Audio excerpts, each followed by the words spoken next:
अगर आप भी चाहते हैं हमारा गाना और वीडियो सबसे पहले आप तक पहुंचे, तो हमारा YouTube चैनल को सब्सक्राइब करें और बेल का आइकन को दबाना ना भूलें।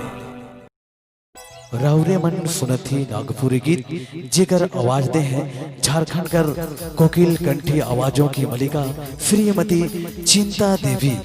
संगीत से सजा है सागर महली, रूपेंद्र उरांव, कार्तिक बुराइक, सोहन विश्वकर्मा, कलेश्वर और डोमन। रिकॉर्डिंग अमन साउंड सीसई।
नंबर